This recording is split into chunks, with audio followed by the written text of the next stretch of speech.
Very very good morning all my dear students, this is Pradyumna और आज हम start करने वाले हैं अपना lecture number 35 for business studies. Students, बिल्कुल सिंपल चैप्टर है। नेक्स्ट चैप्टर है हमारा चैप्टर नंबर 4, ठीक है ना। और यहाँ से हम कुछ अलग पढ़ने वाले हैं, कुछ सिंपल चीजें होंगी, बहुत ज्यादा सिंपल, ठीक है ना। तो हम बात कर रहे हैं चैप्टर नंबर 4 की बिजनेस सर्विसेज। पहले समझ लेते हैं business services. What is business services? Actually हमने बात की थी बिजनेस की। बिजनेस में क्या होता था स्टूडेंट्स कि नॉर्मली हमने बिजनेस के बारे में समझा कि हमें क्या करना है। हमने रॉ मटेरियल परचेज करना है, रॉ मटेरियल परचेज करके उसकी मैन्युफैक्चरिंग करनी है, मैन्युफैक्चरिंग करके एक मटेरियल जनरेट करना है जिसको मार्केट में ले जाके सेल करना है। अब जरा ये तो हमने पूरा समझ लिया बिजनेस, बट हमने समझ लिया बिजनेस सर्विसेज। अब बिजनेस सर्विसेज जरा समझना, आप क्या करेंगे, सबसे पहले रॉ मटेरियल परचेज करने के लिए जाएंगे तो आपको क्या जरूरत पड़ेगी? कैश की, पैसे की। क्या आप कैश लेके जाओगे? नो, आजकल तो पेमेंट करते ही नहीं कोई कैश में। तो फिर आप क्या करेंगे? आप जब आप परचेज करने जाएंगे मार्केट के अंदर तो आप चेक बुक या फिर क्या करेंगे, other online transaction, internet banking, इन सब का यूज करके पेमेंट करेंगे, राइट स्टूडेंट्स। तो आगे देखिए जरा, जब आप इन सब प्रोसेस को फॉलो करेंगे उस टाइम पे आपको क्या बैंकिंग सेक्टर की नीड नहीं होगी? यस सर, बैंकिंग सेक्टर की नीड होगी। अब जब आपको बैंकिंग सेक्टर की नीड होगी तो सोचिए स्टूडेंट्स, यहाँ पर क्या बैंकिंग सर्विसेज आपको प्रोवाइड कराई जाए? बिल्कुल कराई जाए। बात करते हैं रॉ मटेरियल परचेज करने के बाद आपका जो ऑफिस है वहां तक लाने के लिए क्या आपको ट्रांसपोर्टेशन की नीड नहीं होगी? यस सर, होगी। उसके बाद हम बात करते हैं ट्रांसपोर्ट के थ्रू लेके आ गए, अब हमने मैन्युफैक्चरिंग की, मैन्युफैक्चरिंग में मशीनरी है या हमारी और भी चीजें हैं, उनके लिए क्या हमें फाइनेंस की जरूरत नहीं होगी? कहीं भी मान लो कोई चीज हमें मशीन परचेज करनी है तो फाइनेंस हो जाए, ऑब्वियसली बात है, होगी नहीं। इसके बाद हमने मटेरियल अपना मैन्युफैक्चर कर लिया, मैन्युफैक्चर मटेरियल को कहीं एक जगह स्टोर करने की नीड होगी या नहीं होगी? यस सर, ऑफ कोर्स होगी। अब आप उस मटेरियल को कहीं ना कहीं पर आप क्या कर रहे होंगे? स्टॉक कर रहे होंगे, राइट स्टूडेंट्स। तो वेयर हाउस की नीड होगी। बस जिन जिन चीजों की मैंने बात की नीड में, उनकी अगर सर्विस आपको किसी से मिल जाती है, हेल्प मिल जाती है, तो बस वही है बिजनेस सर्विसेज। एक बार हम डेफिनेशन पढ़ लेते हैं साथ में। Business services are those services which are used by business organisation for the conduct of their activities, banking, insurance, transport, warehouse, housing, communication are example of business services. भाई bank की जरूरत कब पड़ी? हमें पढ़ने चाहिए। बैंक के बाद बात करते हैं इंश्योरेंस कंपनी की जरूरत क्यों पड़ी? हमें अपनी प्लांट मशीनरी या फिर बिल्डिंग का इंश्योरेंस करवाना था। इसके बाद कम्युनिकेशन सर्विस यानी कि टेली कम्युनिकेशन सेक्टर की नीड क्यों पड़ी? हमें सेल करनी है तो हमें लोगों से कन्वर्सेशन करना पड़ेगा। कन्वर्सेशन करेंगे तो क्या होगा? हम तभी तो सेल कर पाएंगे, ठीक है ना। नेक्स्ट पॉइंट है वेयर हाउस। अब भाई हमने क्या किया? मटेरियल जनरेट कर लिया तो स्टॉक करना था, इसलिए वेयर हाउस। ट्रांसपोर्ट एक जगह से दूसरी जगह ले जाने के लिए, तो ये सारी चीजें क्या हैं? बिजनेस सर्विसेज, ठीक है ना students. Next point, banking type of bank account. अब हमने क्या करना है, यहाँ पर पढ़ना है banking type of bank account. चलिए सबसे पहले डेफिनेशन रीड कर लेते हैं।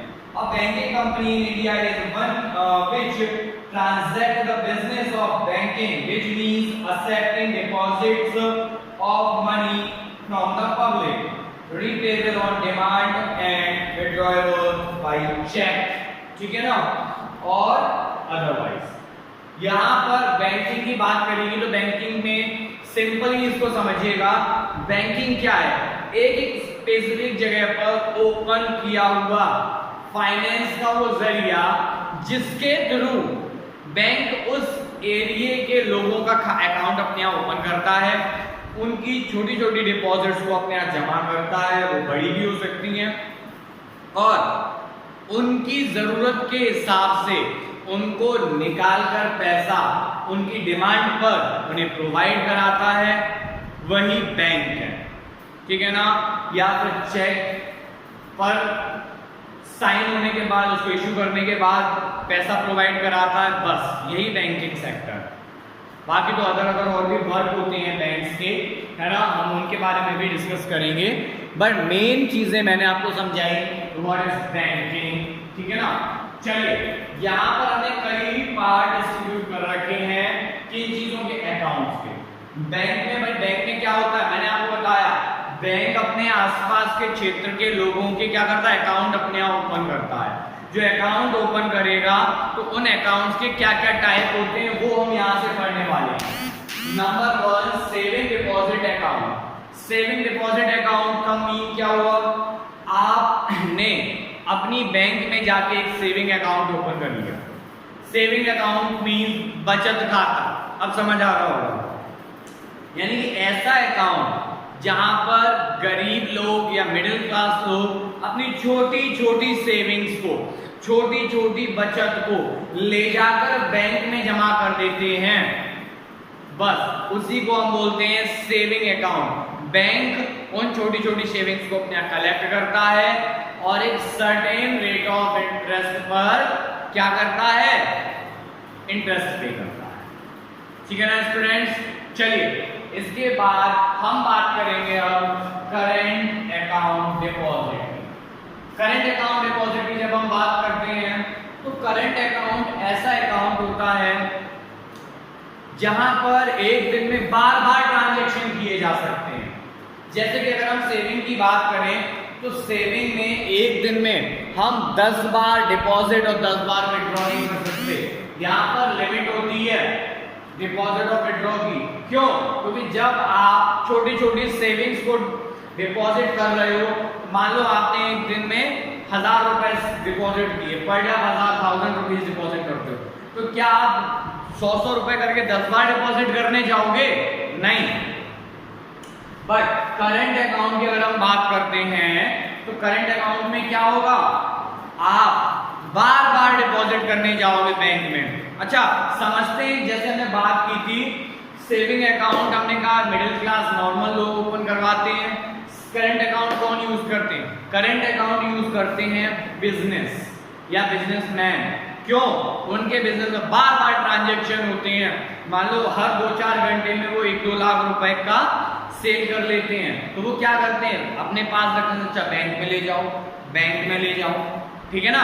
तो यहाँ पर लिमिट नहीं होती, this is the current account. यहाँ पर क्या होता है, बैंक आपको ओवरड्राफ्ट फैसिलिटी भी प्रोवाइड कराता है, आप एक्स्ट्रा पैसा भी विड्रॉ कर सकते हैं बिजनेस से जितने आपने डिपॉजिट किए हैं। रिकरिंग डिपॉजिट अकाउंट, बात करते हैं हम रिकरिंग डिपॉजिट अकाउंट की। जरा देखिए यहां क्या होता है, कोई बैंक है, वहां पर आपने डिसाइड किया कि फॉर 5 इयर्स आप हर महीने 2000, 5000, 10,000 जो आपकी कैपेसिटी है आप रूटीन से डिपॉजिट करोगे, ठीक है ना। जैसे आपने घरों में सुना होगा कि हमारी तो आईडी चल रही है, वो आईडी नहीं होता है, वो आरडी होता है, रिकरिंग डिपॉजिट। ओके, तो आरडी चल रही है, आरडी, ठीक है ना। तो आरडी चलती है, उसमें क्या होता है स्टूडेंट्स, भाई हमने फॉर 5 ईयर कहीं पे किसी बैंक में अपनी आरडी खुलवा दी। अब बैंक कहता है कि आप 5000 रुपीज पर मंथ कहीं से भी लाओ, हमारे यहाँ डिपॉजिट करो। आफ्टर 5 ईयर हम ये अमाउंट आपको देंगे रिटर्न में, ठीक है ना। पहले से डिसाइड होता है, तो क्या करते हैं लोग, थोड़ा थोड़ा हर महीने जमा करते हैं, कुछ एक जैसे 1 साल, 2 साल, 5 साल तक, उसके बाद पैसे निकाल लेते हैं, ठीक है ना। याद रखना, सेविंग में रिकरिंग में डिफरेंस है। सेविंग में आज मर्जी जमा किए 1000, कल मर्जी निकाल लिए, कोई दिक्कत नहीं। बट यहां आप ऐसा नहीं कर सकते रिकरिंग डिपॉजिट में, यहां आपको अपने टाइम पीरियड के बाद ही निकालने पड़ेंगे। ओके, चलिए नेक्स्ट फिक्स्ड डिपॉजिट अकाउंट। आपने क्या किया, आपके पास कहीं से 10 लाख रुपीज इकट्ठे आ गए, ठीक है ना। आपने कहा अपने 10 लाख रुपीज को हम क्या करें, कहाँ इन्वेस्ट करें। आपने वो पैसा लिया, आप गए बैंक में, आपने कहा मेरे पास 10 लाख रुपए ये मुझे एक साथ डिपॉजिट करने एक सर्टेन टाइम के लिए। बैंक ने कहा ठीक है, आप ये हमारे पास रख जाओ, 10 साल तक आपके पैसे मेरे पास रहेंगे और इस 10 लाख को हम 10 साल बाद आपके 20 लाख या 15 लाख रुपए रिटर्न करेंगे। आपने कहा ठीक है, हमारा पैसा बैंक में सेफ भी है और बढ़ भी रहा है। आपने बैंक में डिपॉजिट करवा दिए फिक्स्ड टाइम के लिए। बस याद रखना, फिक्स्ड डिपॉजिट, नाम से याद हो रहे हैं, ज्यादा सरदर्दी नहीं। फिक्स्ड टाइम के लिए आपने डिपॉजिट किया, that mean fixed deposit. I hope आपको ये पॉइंट समझ आ रहे होंगे अच्छे से। अब बात करते हैं multiple option deposit account. Multiple option deposit मतलब नाम से ही पता चल रहा है एक से ज्यादा ऑप्शन डिपॉजिट के, तो एक से ज्यादा जहां भी ऑप्शन हुए समझो multiple deposit.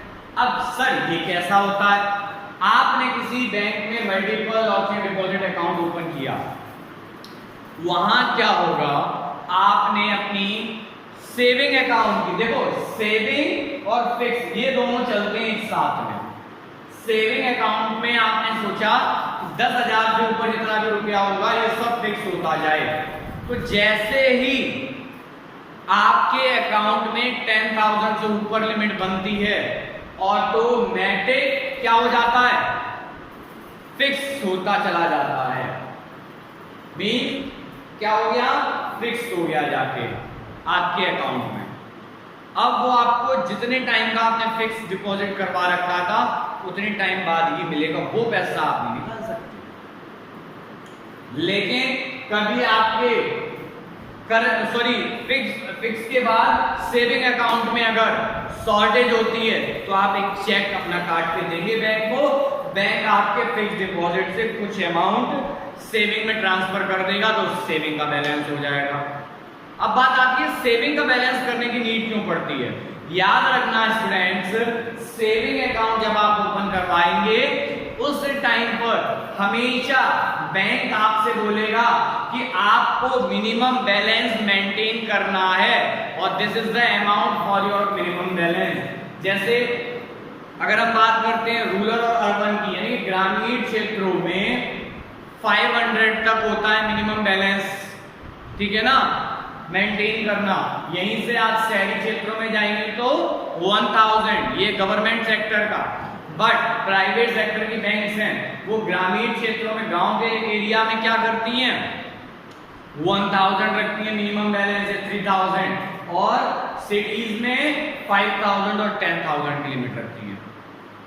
So students I hope आपको ये चीजें समझ आ रही होंगी, अच्छे से समझ आ गया होगा पूरा लेक्चर। कहीं भी कोई प्रॉब्लम आपको, कोई भी पॉइंट प्रॉब्लम देता है, कहीं भी कंफ्यूजन होती है किसी भी टाइप की, आप मुझसे सीधे सीधे क्वेश्चन पूछ सकते हैं। Okay students, thank you and have a nice day students.